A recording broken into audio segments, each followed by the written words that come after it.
बिस्मिल्लाहिर्रहमानिर्रहीम। Dear students, आज जो टॉपिक हम पढ़ने जा रहे हैं that is the beats phenomena in sound waves. So what are beats?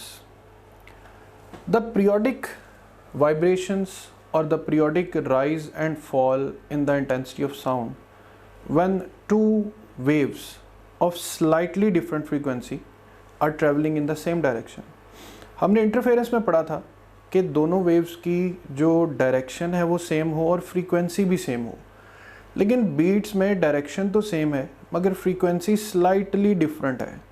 ऐसा डिफरेंस जो कम से कम 10 हर्ट्ज़ के राउंड अबाउट हो, यानी दो वेव्स में जो फ्रीक्वेंसी डिफरेंस है वो 1 हर्ट्ज़ भी हो सकता है, वो 2 हर्ट्ज़ भी हो सकता है। अगर आप 10 हर्ट्ज़ तक इस डिफरेंस को रखें तो फिर आप रीजनेबली जो राइज और फॉल है साउंड में वो सुन सकते हैं या फील कर सकते हैं।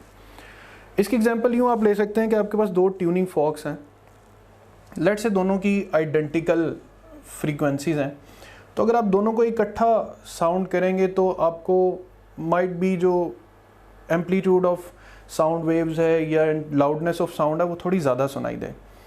लेकिन क्या किया जाए कि अगर किसी एक ट्यूनिंग फॉर्क के प्रोंग को वैक्स लगा दी जाए तो डैम्पिंग फैक्टर की वजह से ये दोनों सेम फ्रीक्वेंसी पे ऑसिलेट नहीं कर सकें।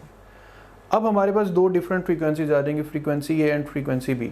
अब चूंकि दोनों के दरमियान स्लाइट डिफरेंस होगा फ्रीक्वेंसीज का, सो फिर यहाँ पर पीरियोडिक राइज और फॉल जो है वो इंटेंसिटी ऑफ साउंड में सुनाई देगा।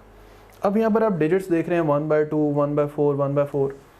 अच्छा, अगर तो दोनों फ्रीक्वेंसीज